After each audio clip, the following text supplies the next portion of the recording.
신앙생활 하면서요, 우리는 하나님의 자녀로 하나님께 많은 기도를 드리죠. 그리고 기도의 응답을 받을 때가 종종 있습니다. 하나님께 간절히 기도하면 하나님께서 우리를 직접 찾아오셔서 말씀해 주시기도 하고, 그리고 우리 기도에 응답하신 적은 거의 없는 것 같아요. 직접적으로는. 보통은 사람을 통해서 하나님께서 일하는 경우가 많은 것 같습니다.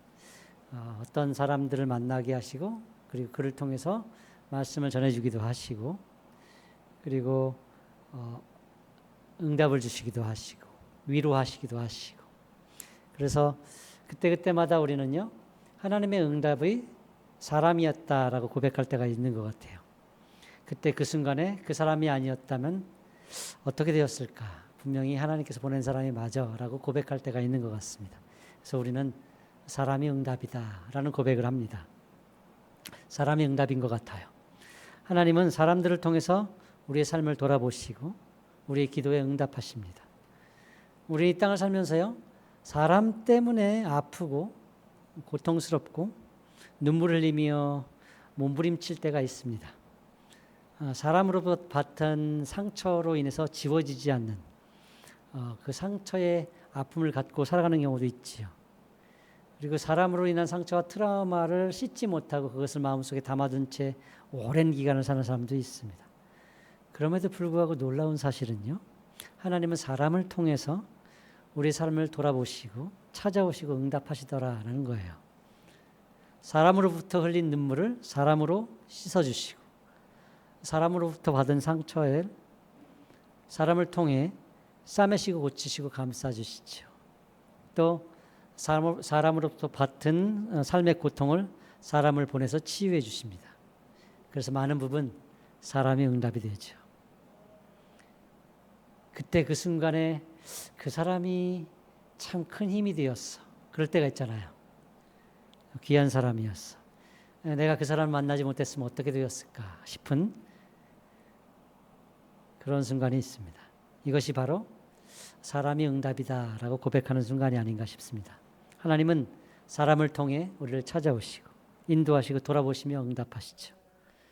사실 모든 인생, 모든 인류에 대한 가장 긴박하고도 중요한 문제에 대한 해답, 그것도 사람입니다. 죄로 인해서 신음하고 죄 가운데 살다가 결국 죄로 인해서 망하고 심판받을 수 없는 인생을 구원하기 위해서 하나님은 그 아들을 독생하신 아들을 이 땅에 보내셔서 우리를 낫게 하시죠. 그 자체가 이미 하나님의 우리를 인생을 위한 하나님의 응답이 사람이었던 것이죠. 성육신. 사람이 응답인 경우가 참 많아요.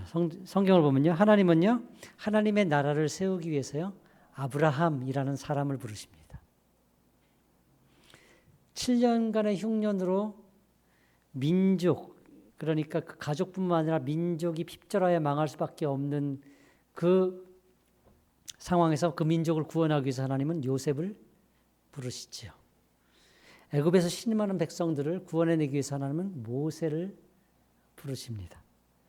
문둥병으로요, 고통하며 고생하는 나하만을 고치기 위해서요, 그를 놓아주고 그에게 새로운 인생의 방향을 잡아주기 위해서 하나님은요, 이스라엘 땅에서 잡혀온 한 작은 어린 소녀를 부르십니다.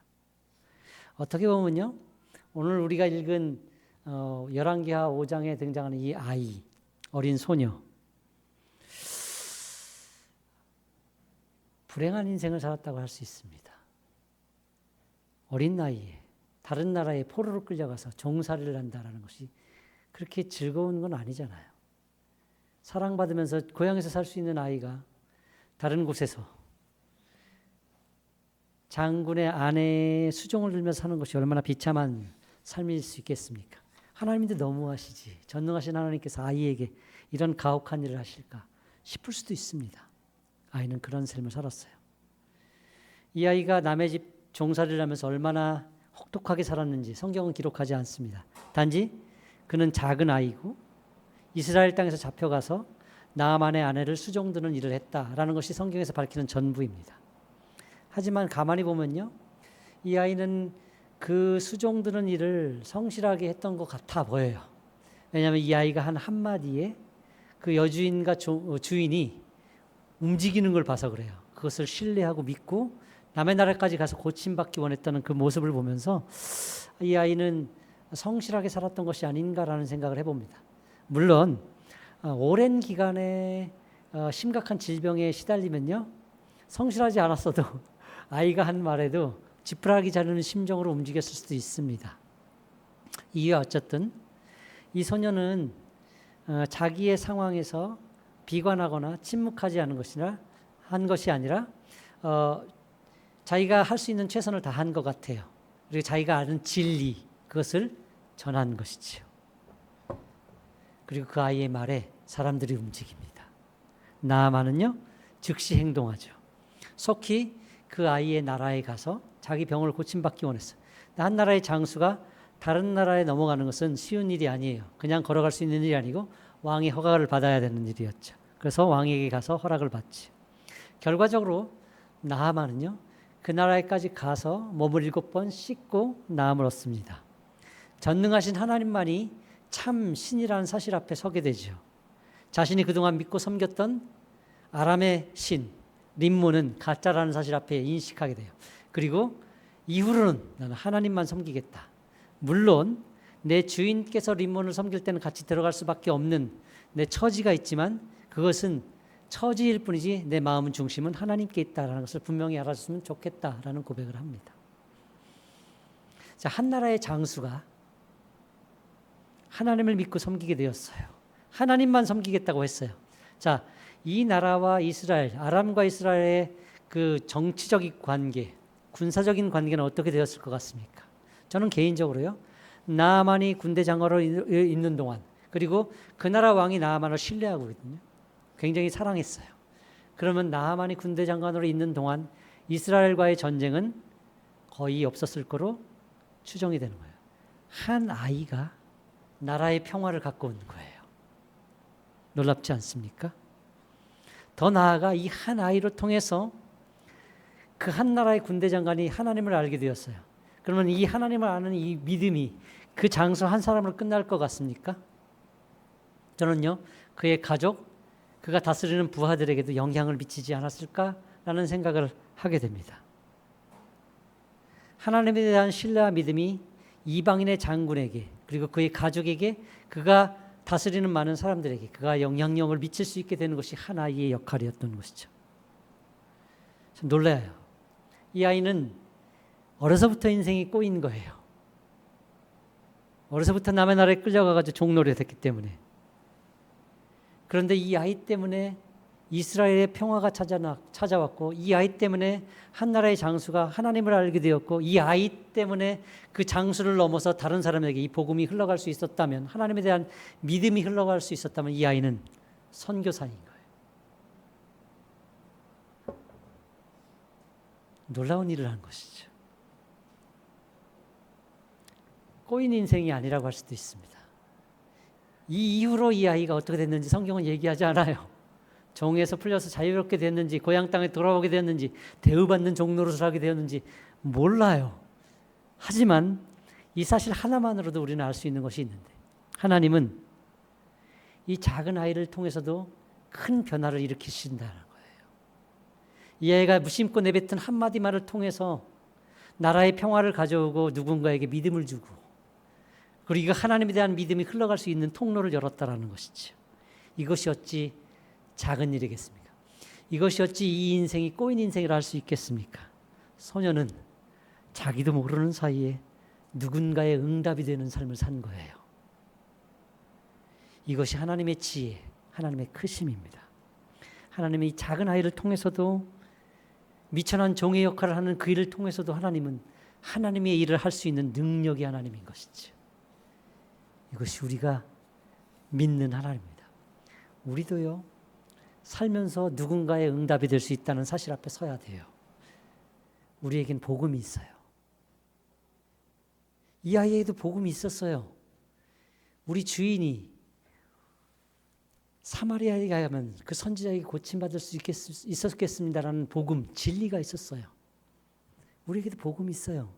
당신이 망하지 않고 영생을 살 수 있는 진리의 말씀이 있습니다. 인생의 방향을, 목적을 분명히 살 수 있는 방향을 잡아주는 하나님의 말씀이 있습니다. 복음 있잖아요. 당신 오늘이라도 이 구원을 갖고 하나님 나라를 소망하며 살 수 있는 진리의 말씀이 우리에게는 있어요. 그 소식은 우리의 형편과 관계없이 좋은 소식이에요. 이 아이의 성편과 관계없이 그는 선포된 순간 좋은 소식이었던 것이죠. 똑같이 우리에게도 좋은 소식이 있어요. 이 좋은 소식이 우리를 통해서 흘러가면요, 놀라운 일이 벌어질 수 있는 것이죠. 어떤 한 중증 환자가 휠체어에 앉아서 인생을 비관하며 죽음만을 기다리고 있었어요. 그런데 지나가는 어떤 아주머니가, 아마 권사님이나 집사님이었겠죠, 전도지 한 장을 주면서 예수님 믿고 구원 받으세요. 관심도 없는 종이 조각. 근데 이 사람은 할 일이 없어서 버리지 않고 천천히 읽었어요. 인생을 비관했고 죽는 것이 낫겠다 싶었던 이 사람에게 복음이 들어서 종이 조각 하나에 하나님이 믿어졌고 교회를 나가고 싶어졌고 구원이 찾아온 것이지요. 놀랍게도요, 병에서 치유받고요, 목회자가 되었어요. 그리고 큰 목회자가 되었어요. 이 세계 저 세계를 다니면서 복음을 전하고 많은 사람에게 영향을 미쳐요. 전도지를 주는 그분은 자기의 전도지 한 장이 어떤 일을 했는지 몰라요. 땅에 버려졌거나 쓰레기통에 버려졌겠다라고 생각할 수도 있어요. 근데 그 한 장이 얼마나 큰 일을 했는지 몰라요. 하나님은 작은 아이를 통해서, 그 아이 한마디를 통해서, 작은 종이 한 조각을 통해서도 일할 수 있는 능력의 하나님이에요. 한 사람의 인생을 바꾸시고 수많은 인생에 영향을 미칠 수 있는 놀라우신 하나님이신 거죠. 우리의 인생이 미천하고 보잘것없다, 그 우리 생각이에요. 우리의 삶이 아무것도 아닌 것 같다, 그건 우리의 생각이에요. 우리의 말 한마디, 우리 작은 몸집 하나가 세상을 바꿀 수 있다는 생각을 할 수 있어야 돼요. 우리가 하는 게 아니고 하나님이 역사하시면 일을 할 수 있는 것이죠. 나라를 변하게 할 수도 있어요. 우리의 삶엔, 우리 속에 담긴 이 복음에는 하나님의 신비가 담겨 있죠. 그러니 너무 비관하거나 자책할 필요가 없어요. 나는 그저 그런 인생을 살고 있어, 별것 아닌 것 같아, 생각할 필요가 없어요. 종으로 끌려간 그 인생을 통해서도 하나님께서는 일을 하시는 하나님이시죠. 무심코 준 종이 한 장을 통해서 하나님 역사하시는 하나님이시죠. 우리는 누군가의 인생에 답이 될 수 있다라고요. 응답이 되는 삶을 살 수 있다라는 것이, 하나님은 우리를 결코 그저 그런 인생을 부르지 않았어요. 영어 찬양 중에 Thank You라는 찬양이 있어요. 어떤 사람이 꿈에 천국에 갔어. 천국에 갔는데 어떤 사람이 자기한테 다가와서 고맙대. 왜? 난 당신이 다니던 주일학교의 학생이었대. 당신이 교사였을 때 어떤 선교사가 와서 간증하는 것을 보고 당신이 주머니를 다 털어서 헌금하는 걸 보고 나는 감명을 받았고, 그리고 하나님을 더욱더 절실히 믿게 되었고 인생이 변화되었다고. 기억도 못해. 뒤돌아섰는데 사람들이 줄을 섰어. 나한테 고맙다고 얘기할 사람들이 줄을 섰어. 내가 모르는 사이에 흘리고 간 복음의 씨앗들을 감사하다고, 땡큐라고 얘기하고 싶은 사람이 줄을 쓴 그 가사예요. 우리도 모르는 사이에 우리 복음이 흘러갈 수 있다는 사실 앞에 설 수 있어야 돼요. 나는 그저 그렇게 이제 하루하루를 그냥 힘겹게 살아가고 가고 있는 것 같지만 하나님은 우리 인생을 내버려 두지 않는다는 사실 앞에 설 수 있어야 돼요. 하나님은 역사하시고 능하시는 하나님이에요. 우리 한 사람 한 사람을 불렀을 때 그저 그렇게 부르시는 하나님이 아니에요. 우리는 힘겹고 치열하게 오늘을 살아가고 있을지 모르지만 이 힘겹고 치열하게 사는 이 삶을 통해서 하나님께서는 지금도 살아 역사하고 계신다는 사실 앞에 설 수 있어야 돼요. 하나님 섭섭합니다. 너무하셨습니다. 그 사람 때문에 나 이렇게 살고 있어요 라고 얘기하고 싶은 생각이 있을지도 모르겠지만 또 다른 사람을 우리에게 주세요. 그를 통해서 우리를 위로하시고 치유하시고 씻기시고 세상 가운데 우리를 다시금 파송하셔서 우리도 누군가를 위로하고 씻기는 사람으로 세워주신다는 거죠. 그래서 우리는 기도해야 됩니다. 좋은 사람 주세요. 우리 자녀들을 위해서 기도해야 돼요. 좋은 사람 만나게 해주세요.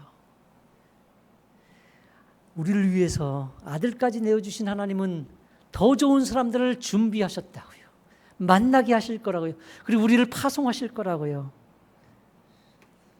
그 사람들을 통해서 하나님께서 우리에게 말씀하실 거예요. 사랑한다 내 아들아. 사랑한다 내 딸아. 내가 너를 사랑한다. 너를 내 날개 그늘 아래 쉬며 보호받게 하기를 원한다. 그러니 내게 와서 쉬렴 하실 거라고요. 예수님의 말씀이 무엇입니까? 수고하고 무거운 짐진 자들아 다 내게로 오라. 내가 너희를 쉬게 하리라. 우리를 쉬게 하시고 우리를 위로하시고 우리를 치유하시는 그 하나님은 또 우리를 또 치유하시고 고치시고 우리를 파송하세요. 우리도 우리를 모르는 사이에 누군가의 응답으로 나아가게 하신다는 것이지요. 그러니 또 한번 나아가 보는 거예요. 또 한번 살아가 보는 거예요. 이 한 해 우리가 어떻게 살았는지 모르겠지만 하나님 우리를 다음 한 해 또 살게 하시며 흘러가게 하시는 복들이 있게 하실 거예요. 믿고 가는 거지요. 우리 가운데 심견이 좋은 소식이 흘러갈 수 있도록 주님 역사해 주십시오. 우리를 만져주십시오. 우리 인생을 잡아주십시오. 은혜 베풀어 주십시오. 하나님이 일하실 겁니다. 내가 잘나서가 아니고 하나님은 그런 하나님이에요. 하나님이 일하실 겁니다. 찬양하기 원합니다.